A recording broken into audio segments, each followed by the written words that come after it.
Hi, everybody. Good evening. Welcome to the broadcast.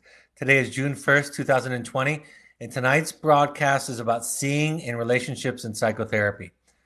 Uh, this came to me last week when I was observing a lot of the things that were going on in our culture and our country, and I was seeing how much pain there was across the board and seeing the difficulty that people were having in seeing each other. And so at first, my thought was, I wanted to say something. I wanted to speak to the issues that we're seeing in our culture. I'm going to do more of that on this Wednesday. I'm going to talk specifically about looking at what's going on in the culture today through the lens of psychology and therapy, psychotherapy.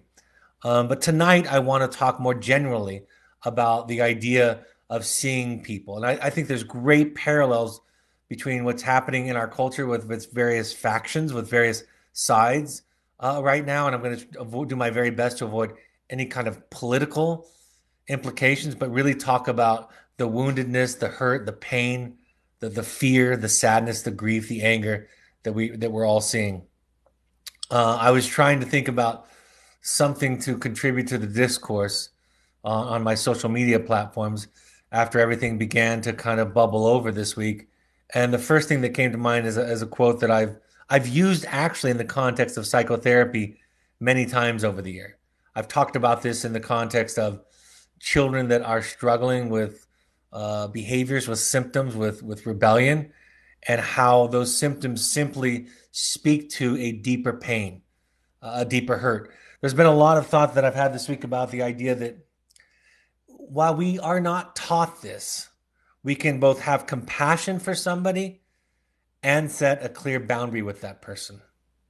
And I think often we believe that those two ideas are exclusive of each other.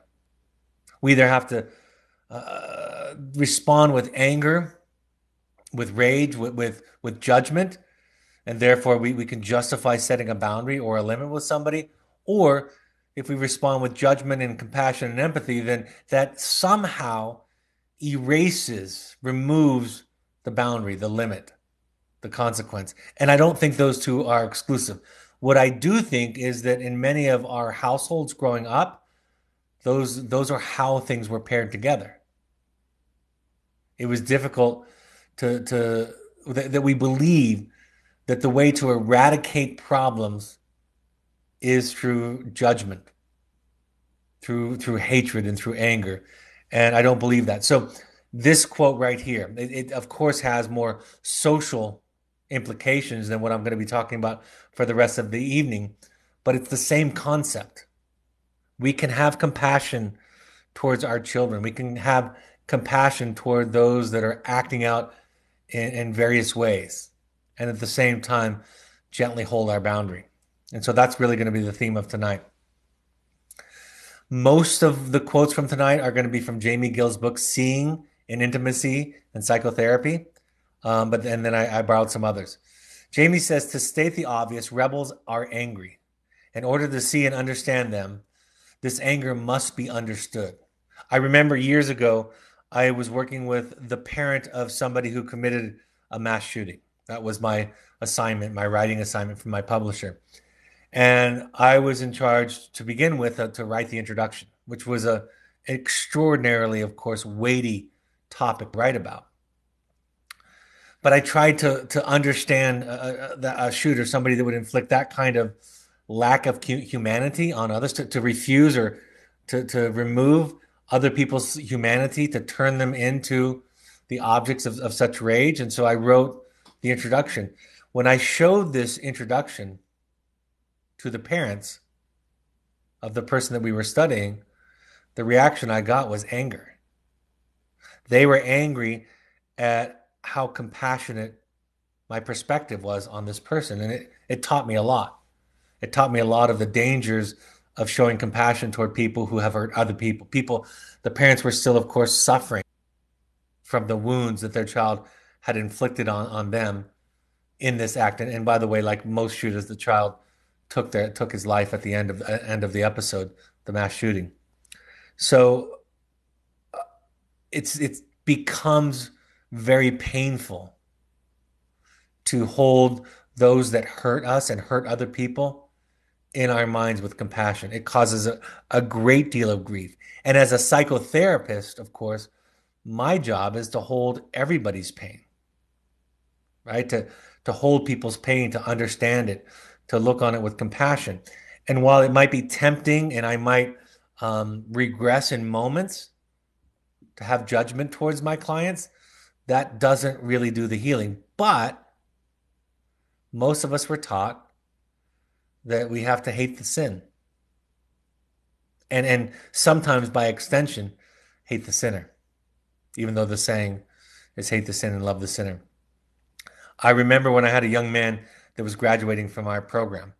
Young man was from Utah. His parents were kind of a strict parent family, strict father family is what they're often referred to in the literature. They came from a religious background. And the boy's behavior was seen through this lens. As the boy was graduating from my group, one of the boys just previous to his graduation had acted out, had broken some of the rules and had involved other students, but was the ringleader. So my student decided to say to this other young man, I don't want you participating. They had been good friends, but he said, I don't want you participating in my goodbye ceremony. And he told me that he gave that consequence to his peer because he wanted him to learn the lesson. That if you act out like that we're going to cut off our connection from you. And he told this to me and to his parents at the graduation, that we were sitting out in the dirt in Utah, and he told us this story, and he looked to his parents like he was trying to make them proud, like he had followed through on their teaching. He had punished this young man for acting out. And so I simply offered to this young man, I said, do you think maybe that your friend might have been suffering and he could have maybe benefited from an extra bit of love in this example? And the boy looked confused and the parents looked confused. And I said, it's just important to ask yourself the question that sometimes when people are acting out, they're acting out from a place of pain, no matter what side of the equation you sit on. We can consider the possibility that maybe increasing our connection can be a part of the solution. Again, you're allowed to have boundaries, and he's allowed to have boundaries, but his idea about punishment, about this idea that he had to have anger towards his friend. Jami says the most fortunate children have had an opportunity to be heard and have their feelings cared about by parents and others who have feelings and voices of their own. In a sense, rebellion is simply an end-of-the-line strategy to be heard and seen when all else has failed. I know for myself as a young man, I couldn't have named it as articulately as I can today, but my acting out, my getting arrested, my substance abuse, my dropping out of high school, my defiance, many of the things I said to my mother, my single mother, raising me, was this kind of end of the line. I wasn't getting what I needed as a child. I couldn't have put it to words. I didn't have the capacity. And when I did try to put anything to words, I felt like I was dismissed, that excuses were made. And so looking back now, I see clearly that I was simply hurt and angry, and I was acting out from that place. And if only I had been seen, I can't imagine the difference that it might have made earlier on. When I was working on this book with this shooter, I at the time the mother of one of the Columbine shooters wrote a book, and she tells the story. And one of the examples in her book is her son wrote an essay. Some of you might know this story. One of the two shooters, and he wrote an essay, essentially depicting what they were going to do. And the teacher in the class that he wrote the essay for got very angry. They sent him to the counselor. They let the parents know. And the mother recites this story, and she says, we let our son know that was not appropriate, that was wrong. And of course, it had virtually, we can guess, no impact on the child, because 1 week later, he participated in the atrocity of the Columbine massacre. The point is this, though. What if somebody had heard him? What if instead of the mother tells the story that he was reprimanded and taught what was right, she tells it as evidence that they did all that they could. And I don't blame her. To her, that made sense. She was doing her due diligence in parenting. But what if somebody, the counselor, what if the parents had been taught this, the teacher, instead of reprimanding the child for wrong behavior, what if they became extraordinarily curious at the pain that obviously lied beneath, the hopelessness, the powerlessness that obviously lied beneath this essay? And I wonder, again, if this wasn't a cry for help, but one last chance to be heard. Obviously, with all of this, I'm not condoning any kind of aggressive act toward anybody, but I'm giving us an idea about what's going on. I love in the movie Bowling for Columbine how this story is depicted. I wrote about this in my first book. The two young men that participated in the Columbine massacre. It was known that they were listening to Marilyn Manson, the rock and roll shock rocker, who has very dark lyrics, angry lyrics, and the documentarian was interviewing Marilyn Manson and asking him about this knowledge, and he said, it was well understood or well known that these two boys were listening to your music. If you could go and talk to those two boys, if you could go back in time and talk to these two boys, what would you have said to them? And Marilyn Manson said very wisely, I wouldn't have said anything. I would have listened. Probably because he's been through so much of his own pain and has found the healing that comes from listening. He knew what to do. And so the shift of the lens of seeing, of attachment, of hearing, of attuning to children who are in pain, who are acting out, that shift has dramatic implications inside of our family. We'll talk about the societal implications later on this week with more clarity and specificity. But what we think is the solution, in fact, in this book that I was reading, or helping to edit and writing the introduction to, I counted more than 90 examples where the parents that I was working with said to their son, what you're doing is wrong. Examples that were foreshadowing of the eventual massacre. My book, that is, the one that I was working with. There were over 90 examples of the parents both telling their child that what he was expressing or talking about was wrong. So we have a different mechanism, we therapists. We have a different mechanism for understanding how healing occurs. And it is through resonance, through attachment, through listening. Some people, Jami says, are able to see an amazing amount of what is around them. Others are only able to see a little. The capacity varies widely. She talks a lot about context in her book. And she says, when you first meet a person or a patient, you have before you the outcome of a result of the life lived in the context from which the person has come. I was asked by my publisher when I first met her, the first time I met her, can you see somebody's context when you meet them? And I said, with some practice and training and time, you do start to see people's contexts. I remember I used to say this to the students I work with, the young men that I worked with. I would see how they would respond to me, and I would say, oh, so this worked in your background. This is how you thought. This is what the solution was to you.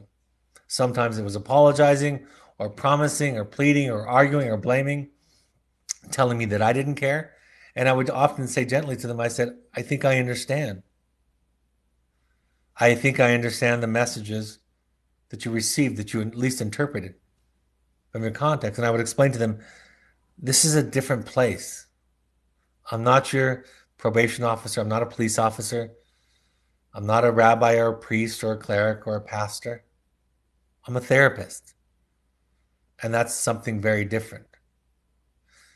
So part of the shift that we make is we see behaviors in their rich context. We don't reduce people to behaviors. And that seeing generates a kind of compassion, a kind of understanding. And we mirror back that compassion to the client, to the parent.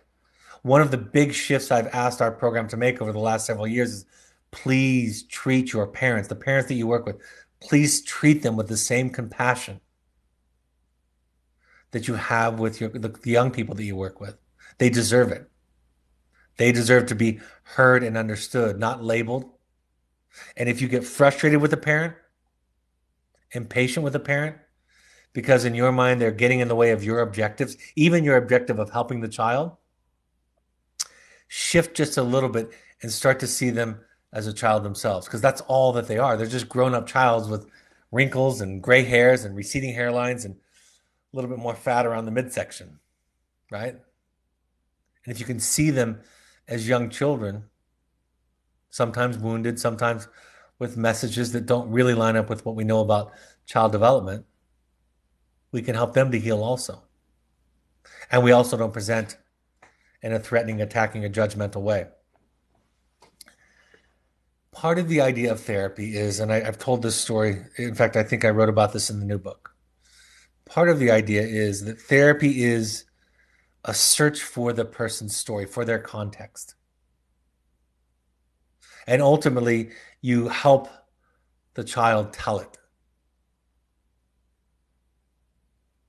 If they can't tell it, you tell it for them. And the story should be told in such a way that everything, including the terrible choices, maladaptive coping strategies, and pathology, makes sense. Now, I want to make this really, really clear.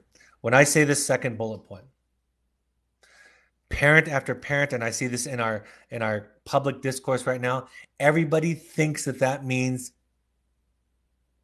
that it's endorsing it, that it's somehow making it them unaccountable for it, for choices. And that's not necessarily true. I remember I gave this example just last week to somebody. As I've been trying to make this shift in my own parenting over the last 2.5 decades, I remember I said to our daughter, who's now 12, she was probably 7 or 8 at the time. I've told this story before. She was upset that we wouldn't let our 130-pound Rottweiler sit. He thought he was a lap dog. And so she said, why can't he get up on the couch with us, sit next to us while we're watching TV? It's unfair, she pleaded. And I said, it really is, isn't it? It's not really fair, is it? And she said, oh, so he can? And I said, no, he can't. But I see that it's unfair. And so you can see when I began to shift my communication and empathize with her childhood dilemma, she did hear it initially as me condoning or approving of the behavior. That is what it sounds like when in the past we have responded with both judgment, a lack of compassion, and boundaries. But when we make that shift and start to respond with compassion, people hear condoning, approving of behavior. And it's not the same thing. I know Thich Nhat Hanh, the Buddhist monk, I talk about how he would go and sit with people who committed fantastic atrocities. And he would show them the same kind of compassion that he would show somebody that was close and dear to his heart. But he knew that that was the way to heal the deepest wounds that come out in the most painful and ugly ways. You're all familiar, I suppose, with that quote that says, people that need love the most ask for it in the most unloving ways. So we help the child to tell the story, or we tell it for them. We help it to make sense, not condoning or approving, but just understanding. And then what that story tells us and others around them, it tells the family, tells the field staff, the therapists, the peers in the group, it asks certain things of them.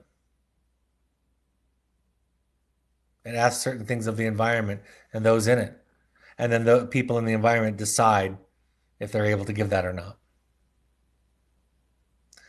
People who enter psychotherapy are always under stress. Not only are they meeting an unknown person, the therapist, but they're also wondering whether or not they will be able to trust that person. The experience of walking into therapy and taking the risk of telling your truth, and the risk being that the therapist is going to respond to you the way that parents have in the past, is a huge risk. I said to my daughter last year as I was driving her to therapy, when she asked me, when she asked me what she should talk about in therapy, and I said, I'm not sure what you should talk about, but I do know this: if your therapist starts to give you solutions or advice, you tell her that you already have parents for that and that you need to be heard. Our job is to provide a healthy attachment experience, to expand our capacity to be able to welcome and see our children. And that's going to require us to confront shoulds and shouldn'ts, concepts of good and evil, right and wrong. People ask questions when I talk about in our instructions, and in my book, I say to eradicate words like good, bad, right, wrong, evil, have to, must, need to, ought to. Parents ask me all the time, how do you teach morality? If those words are eradicated from language, how do you teach right and wrong?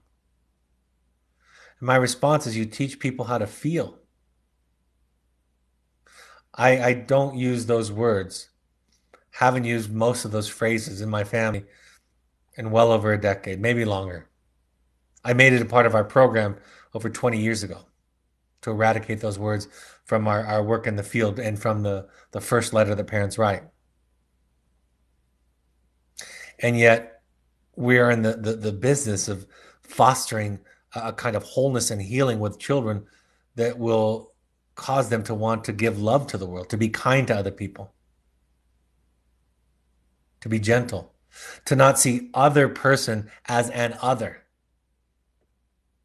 right? When we do that othering, when we make the other person an other,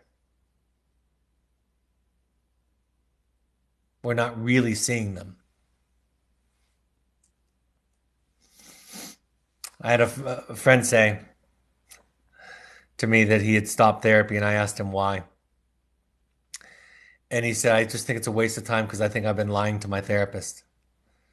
And I kind of chuckled, and I said to my friend, I said, everybody lies to their therapist. That's kind of the deal. You try to tell the truth, you want to tell the truth, but everybody struggles with believing that they need to be interesting to their therapist, to impress their therapist, to make their therapist feel good about the work and the progress that is happening, right? And where do we get those notions? We get those from our earlier contexts. I love this quote from Jamie's book. Lovers can spend all day getting ready for a date. Really? They do this so they will appear natural to another.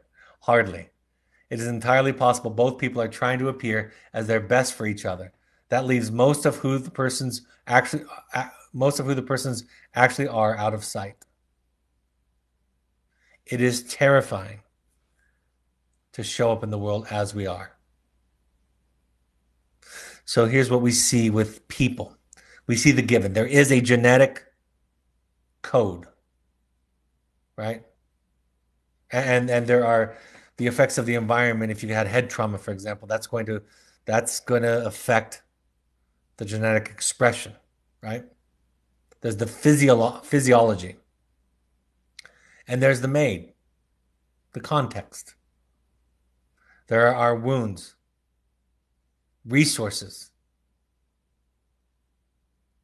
And then there are the ways that people protect themselves against threats or future wounds. And we call these protections defenses or symptoms. And then if these organize themselves into a coherent pattern. We call these diagnoses. That's a simple description of mental health and mental illness. When we diagnose or classify, it's really a classification system. We call somebody depressed or anxious or bipolar or narcissistic or borderline. We're simply describing a pattern of defenses that are somewhat coherent and consistent and predictable, that are protecting a wound or wounds based on the person's genetics, context, and wounds and resources. And that's all it is. And again, what I'm grateful for and what I love about being a psychotherapist is that this model of seeing, this idea, is such a loving, compassionate, non-judgmental model. And let me be clear before I go on to the next slide, the next idea. I have to be emphatic about this point. Compassion does not rob a person of their self. I can have perfect compassion for you theoretically, and I can still say no. I can have non-judgmental, gentle, loving feelings towards you and still say no.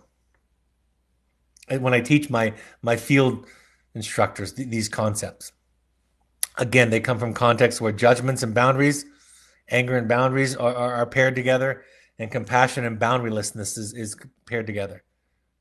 So when I'm teaching them this compassionate perspective, this empathic response, their response is, well, what about boundaries? And I say, you still get to show up.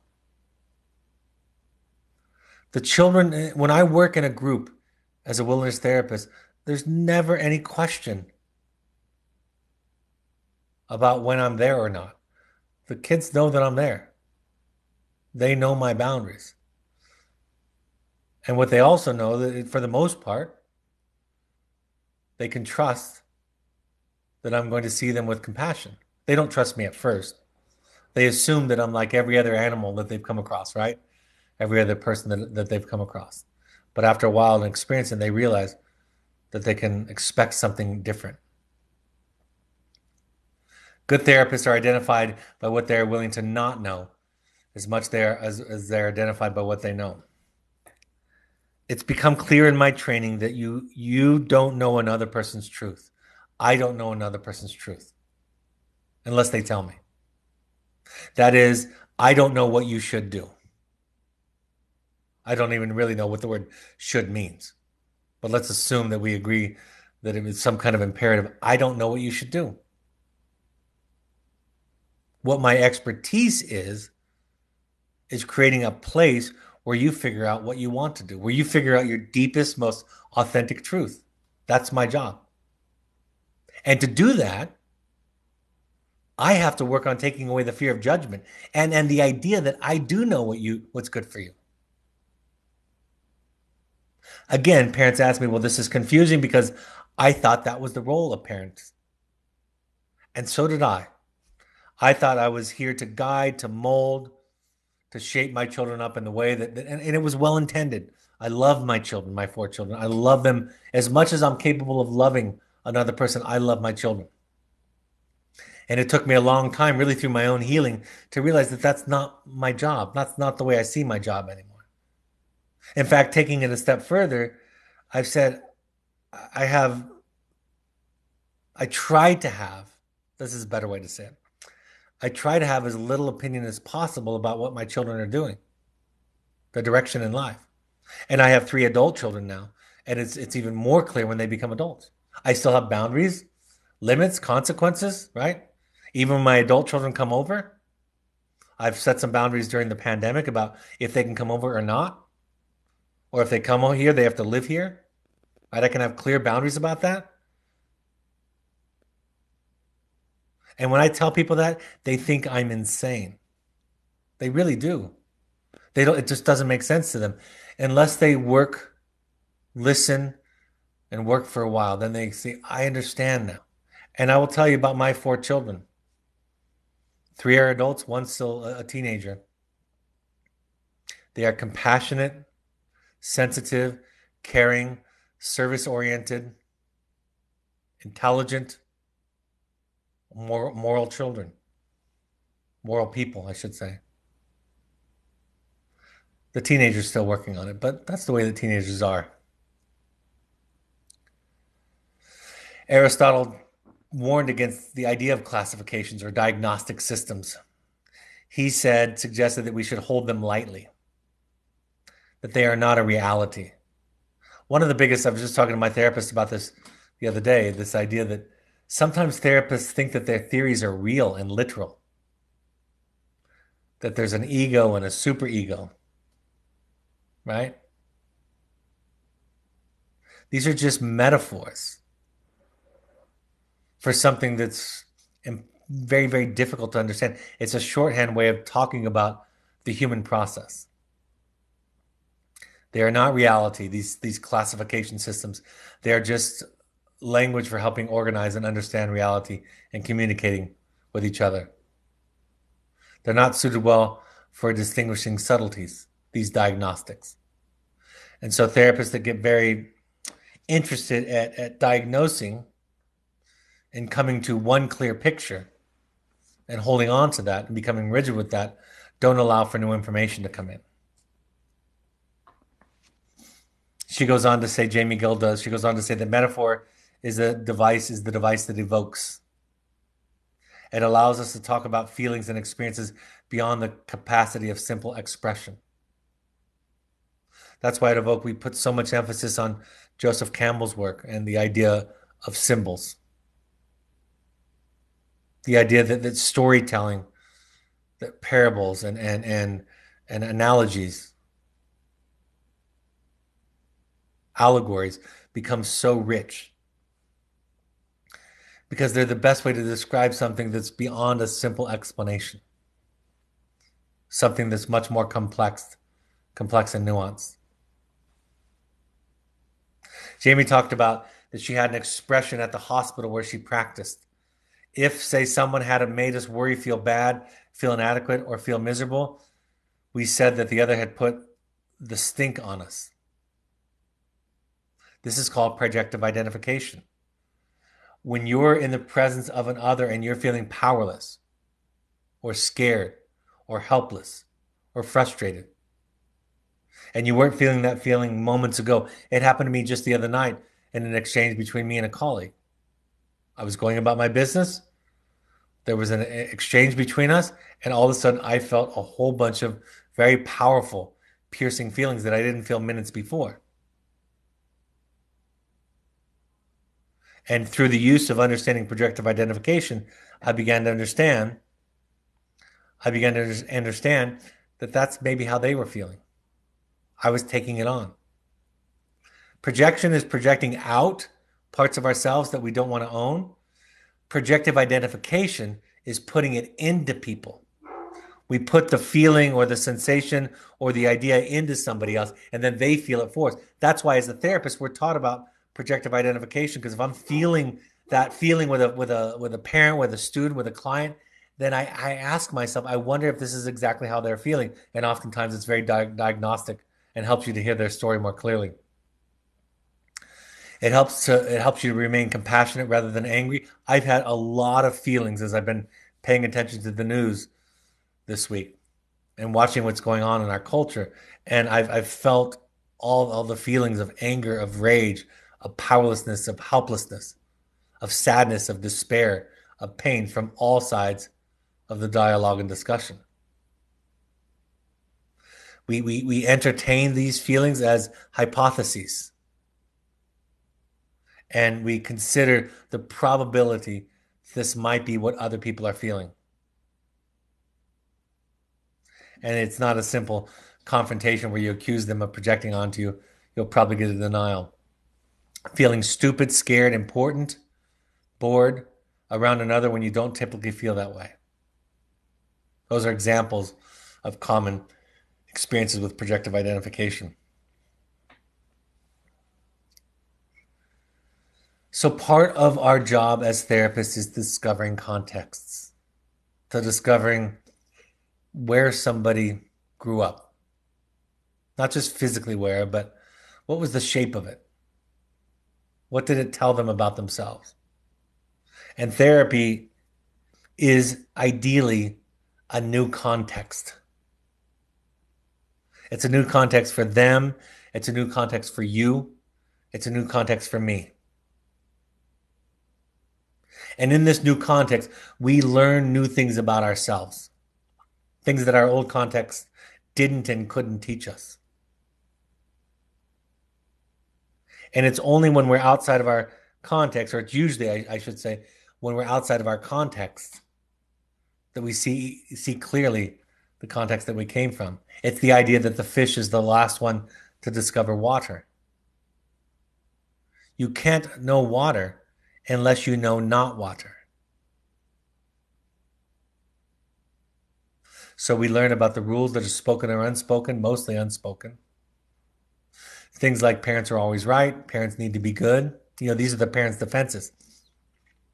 These are the lessons they inherited from their parents in their early contexts. Not to talk about sadness or anger.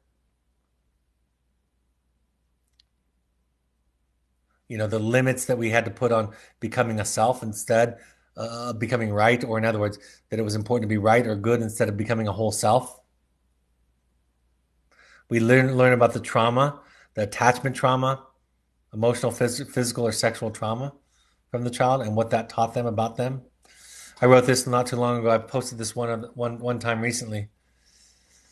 It's possible to look to our past, to our children's past, to other people's past, to the wounds, without falling into or suggesting or endorsing a victim's mindset. It's not a search for blame, but rather a search for understanding and compassion. First, compassion toward the other, which gets translated into compassion toward themselves, self-compassion. But our aversion at this may be because we are trying to protect them. We are carrying around our parents' defenses. When people are extraordinarily careful to suggest to me that they had good parents, I'm suspicious. I'm curious as to whether or not they're carrying around their parents' defenses of the need to be good. I make a lot of mistakes as a father, daily. And the project I work most earnestly and consistently on is allowing my children to be angry, to hate me, and to think I'm an absolute loser, an idiot. When I do that, they are free to be themselves. And frankly, I'm free to be myself. Then I don't have to prove anything to anybody. I'm just silly old Brad, silly old dad. Jami says, in contexts where right behavior is the goal, it is not important for one to get it real and be who one really is, or to experience him or herself to be, as that may not be right. Having grown up in such a context, it will be difficult for one to relate to significantly different people or to develop any sort of profound intimacy if the goal is to be right and good. Intimacy, of which again psychotherapy is a special form, requires an open communication between two real persons. If the best I can do is to have an interaction with another person who gets it right, I can't move close enough for intimacy to occur. Going on. It is important to recognize this is a really important concept. It is important to recognize the defense is doing important psychological work, or the energy required to maintain it would not make sense. Ripping away defenses does not improve the situation. Taking them away before the person is able to tolerate what the defense masked leaves the person worse off than before. At least before, with the defense, he or she could function. Now he or she is incapable. And this next paragraph is the one that I constantly repeat in my mind. Both cruel people and inadequate therapists are famous for a desire to destroy defenses without considering the consequences. There is no great talent, no great enlightenment, no great skill or insight into confronting defenses. It's not how healing occurs. We honor the defenses by listening to what they're trying to tell us. We struggle in that effort to at the same time maintain our sense of self and our boundaries, and to get clear about what we need and what we can and cannot tolerate. And we own it.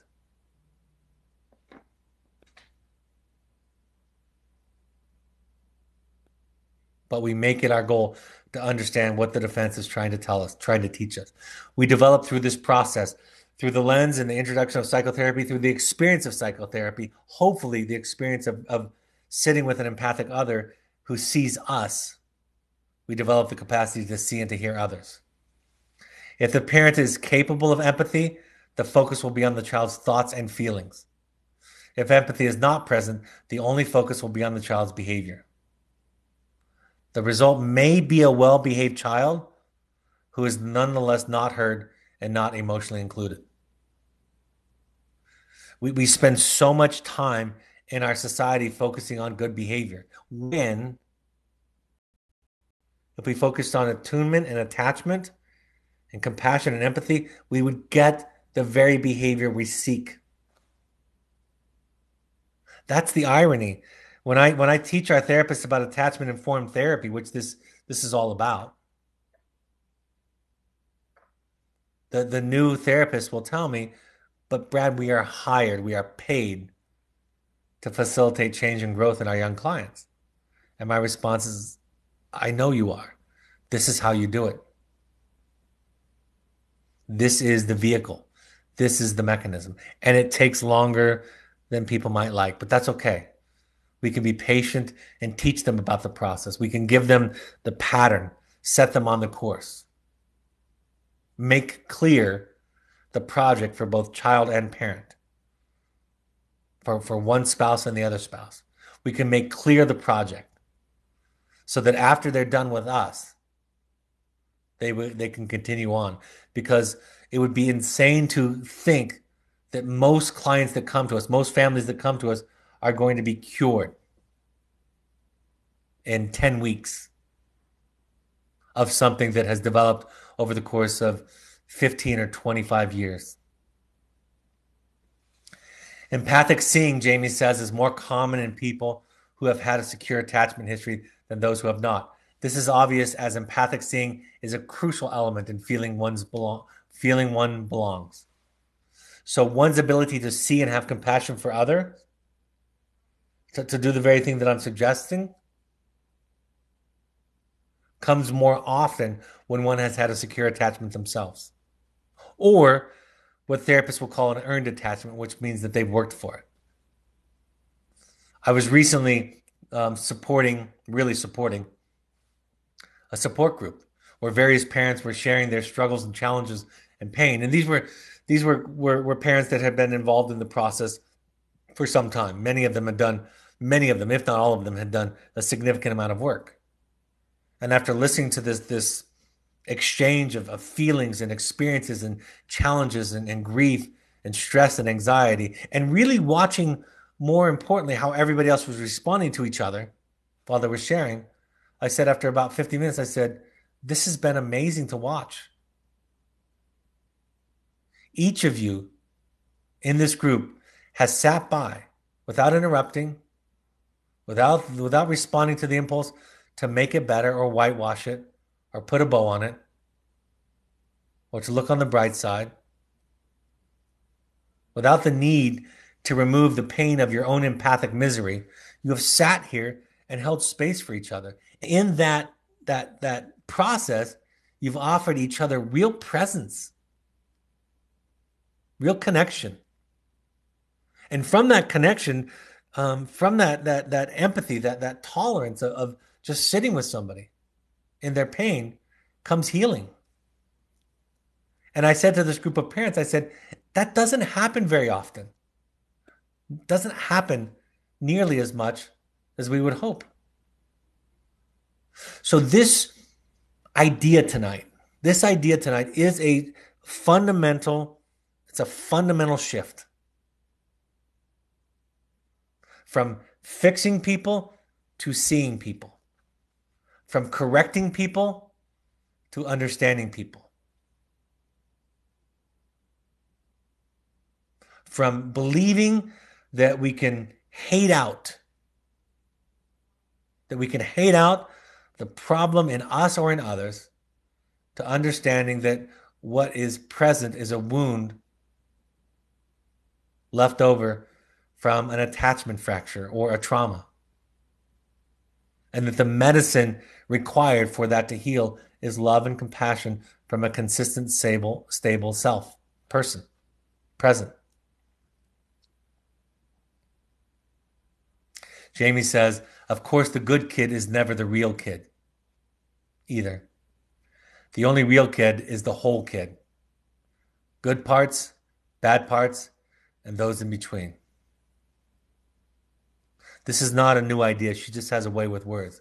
It's the same idea that Carl Jung spoke of when he said, I would rather be whole than good. But we're afraid of the other parts. We were taught to be afraid of them. We were taught that they would lead to our destruction. If any of you have dreams,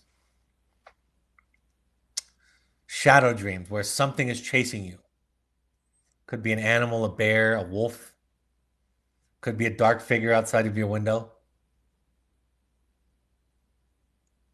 could be somebody trying to do harm to you. What you might notice with these dreams, which is very common, is the more afraid you are, the more you become a target of this menacing figure. These dreams are this story. The figure represents the part of you that you were told would kill you, would ruin you. And your unconscious mind is trying to get you to integrate it. Your unconscious mind is trying to get you to understand that it won't, in fact, kill you.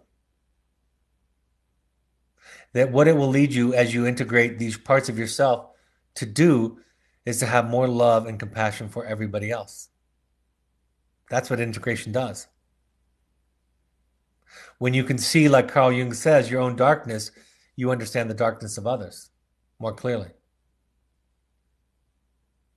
And what's happening in our culture right now is there's this borderline othering that's occurring. If you're not for me, you're against me. If you don't do it this way, my way, you're doing it the wrong way. If you don't do it in the ways that I'm defining, you're wrong, you're bad. This is a psychological process that we call borderline thinking. It's a part of borderline personality disorder. It's a part of borderline functioning. That when a person is put under enough stress, everything becomes reduced to black and white and objectification. And it right now is just spilling over and infecting, or at least affecting, most everybody. Jami says this, one's parents were limited. It's true. They were flawed human creatures. They too had limited parents. This is how they became limited. One's parents wounded one. It is likely they were wounded in similar fashion, or perhaps much worse. It is entirely appropriate to be angry at one's parents for how they hurt or neglected us. That's what they did. The wound, however, is mine. I am the one they wounded. And since the wound is mine, it is my issue to deal with, not theirs. If I don't deal with it, I am the one who will be compromised, not them. That is how we make the shift from the victim mindset to the empowered mindset. And if you want to be a part of this healing process, you will develop the capacity to hear your children's pain, not just at life, but at you. You'll be able to hear their anger at you. They will tell you things that sound like they're telling you a dream that they believe is the story of their childhood. You won't recognize it because you're not them and you didn't sit where they sat. And if you can listen to their story like it's a dream, you can hear them and see them. I've been working on this thing lately with myself where I wake up in the middle of the night if I have an anxious dream and I spend some time not just reliving it, but interpreting it, trying to hear how it relates to the day that I'd had the day before. What could it be trying to tell me about myself, about my stress, about what's going on in the world, about what's going on in my world? And then at the end of it, I go eagerly back to sleep. And the dream doesn't continue anymore like it did. In fact, last night, this is a true story. Last night, I spent 10 minutes sitting up interpreting a dream about a shipwreck that I was on. And I spent about 10 minutes thinking about what that might mean. Obviously, I wasn't on a ship that was sinking in the ocean, but I considered some possibilities about what it might mean in my life. And then I went back to bed. And in my dream, I interpreted my dream. And that interpretation was even better. But the point is this. We listen to our children's stories like they are a dream. They are a coded way of telling the story of what it was like to be them. And we don't interpret them literally. We've gone beyond that capacity. You know what Freud taught was that the dream is the most honest depiction of what's going on. It's just hard to recognize because it's cloaked in symbol. He even said that the story of the stork bringing a baby is the truth. It's just that people have interpreted it literally. The bird is symbolically representing this dramatic change that comes into our life at the birth of a child. But because we humans, we become metaphorically impaired because of the lack of spirituality in our culture, we don't understand the truth of the story of the stork. So we learn to listen to our children's exaggerations, distortions, feelings. We learn to listen to them as if they are a dream, and then we hear and we see them. To conclude, from Jami Gill again. Her author name is J.D. Gill. You can find all of her books on Amazon. The book that I took most of these quotes from tonight is called Seeing in Intimacy and Psychotherapy. And here's a few quotes to conclude from that book. Of course, no one has come from a perfect context, whatever that is, whatever that might be. Therefore, each person will have dents and bruises left over from earlier experiences. It is wise to consider all dents and bruises important and worthy of compassionate understanding. No two children had the same experience, context, and parents. The outcome of being seen is the context in which the self can most easily develop, leading to clarity and resilience. Healthy attachment, seeing and welcoming the child, is the most important predictor in a child's resilience and mental well-being throughout their life. And it's the one thing that you have the most control over. And it's what we're talking about tonight. Seeing and hearing are essential. A person cannot find him or herself on his or her own. It is only in an interaction with a tuned-in, empathic other that we're able to learn who we are. Listen to that. It is only with an interaction. It is only in an interaction with a tuned-in, empathic other that we are able to learn who we are. Children denied this experience are denied the identity structure upon which to build functioning adult lives. All right, I'm happy to take any questions that have come in. Somebody asked this question. How do you get someone to understand that you can have compassion and still say no? I have held boundaries with my ex-husband and have said no to him, but he thinks I am heartless. How do I get him to understand that I have compassion even if I hold boundaries with him? You don't. That's an easy one. You don't get to control how he sees you.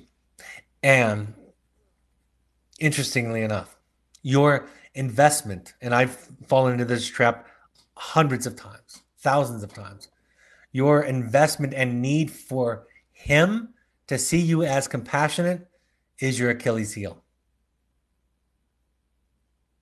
You don't get to choose to make people feel loved. You can't make your child feel loved. You can only love your child. You cannot make your child feel loved. You can only love your child. You cannot make your ex-husband see you as compassionate. You can only be compassionate. You cannot make your child feel not abandoned. You can only not abandon your child. But you see, people around us intuit what we need to be thought of as and seen as. And they use that to hold us hostage, to keep us stuck. And because we think that what they think about us has something to do with us, because that's what our parents taught us, we stay stuck in unhealthy and toxic and painful dynamics for a lot longer than we need to. So you learn to let go. We're teaching your children in subtle ways. We're teaching your children to let go of what you think of them. That's the only way we know to help them become whole people, is to not believe that what everybody thinks about them, even those who profess and in the case of parents, absolutely do love them more than anybody else, that it's not about them. So we don't get to decide how people feel about us. We just get to decide how we are. I love the phrase taught to me that says, you don't get to win. You get to choose how to lose. So I like your choice of saying no, of feeling compassion, and of losing the battle of convincing him that you have compassion. And your attempts to try to convince him are where you are stuck. Someone says, how does projective identification differ from empathy? They're related to each other. Projective identification and empathy are related to each other. Empathy, most specifically, is a conscious kind of, could be subconscious, but it's generally a conscious kind of compassionate response towards somebody else's experience, some kind of relation or identification with somebody else's experience, kind of being with them in their pain. Projective identification is a much more unconscious induction into somebody's feeling. So whereas if I had empathy for your pain, if I could understand it, that's empathy. But if I feel pain and even have some experience that it's mine, that's projective identification. If I feel powerless in our interaction because you're putting it into me, then that's projective identification. If I can relate to your powerlessness, connect to it, respond to it with loving kindness, that's empathy. My son thinks he is broken because his diagnosis is psychothymic disorder. But isn't just this is how his brain is wired and works? I don't want to change how his brain is wired, but I don't want him to not numb it through illegal or legal drugs. So what are options or work we need to do to get him to a healthy place? You're doing it tonight by being here. Yes, psychothymia is just the way that his brain is wired and works. And his attempts to use substances are to not be present in his own life and his pain. So you hold the boundary you're holding. If he's here, you hold those boundaries. You follow through on what you think might be helpful to him. You get clear about your participation in the addiction or the depressive disorder. You get clear about how you may be contributing to it, might have contributed to it earlier, maybe still now. Not from a place of blame or shame, but from a place of love and awareness and generosity. And then you try to extricate yourself from the dynamic. So often, I see this so often, people in therapy come to realize that they are contributing to a dynamic that they don't want. They're participating in relationships with people that they love in ways to encourage the behavior or the dynamic, the very one that they're complaining about. So you learn how you're mixed up in it. And you do that from a place of strength, from empowerment, from love, from care. And then you work on it. You see how your own earlier context, your earliest context, contributed to the blind spot, to the wound that's being played out in this dynamic. Someone asks, how do we parents encourage our kids to heal their wounds, to encourage them to go from victim to empowered when we are the ones who inflicted their wounds? You show them by doing it yourself. You do your own work. You know, I've said this before, but some of you might not listen to every single broadcast that I have. When my wife and I decided to send my 18-year-old son, who was at the time 16, to a 35-day wilderness program, 2018 summer, my wife in the first letter to our son wrote, "It's not lost on me the irony that we sent you to this program to help you get rid of things that you put in place to protect you from us." You can see in that statement all that I'm talking about tonight. She showed wonderful compassion and empathy. She showed fantastic and generous accountability. And she showed courageous boundary setting because she sent with me our son to the program. She was unfailing in her commitment to our son going to the program. And at the very same time, held her accountability. That's how you do it. You do it all at the same time. You own your stuff, you show compassion to them, and you hold clear boundaries. Someone says, my son processes everything. He can talk and talk and talk about an experience or feeling. I don't have the capacity to listen to so much repetitive information. Any advice? He's reached the end of your limit. You know, I wrote this more recent book that I wrote came out of a question just like this. When I was describing containing and seeing and listening and holding and all these therapeutic phrases, two parents almost in unison said to me in the meeting I was conducting, so we should just be doormats. And I thought, I forgot. I didn't explain the foundation. So I wrote this book I just finished. And the foundation is you have to first become a self. You have to first be and live who you are, which means that you're going to have limitations. And your child inevitably will find your limitations. And so you'll have to own them. And they'll be frustrated at you. And they'll say, I am so frustrated that I have a human mother and a human father that can't be there for me in all the ways that I need. And you will say, I know, it stinks, doesn't it? I had the same thing growing up. It's a miserable legacy. I'm saying this, of course, facetiously. You don't talk like that. But this is what you know. And so when your child says, Mom, you just can't listen long enough, your response is, I know, I'm sorry. I'm sorry. You're right. But I have to go do this or do that.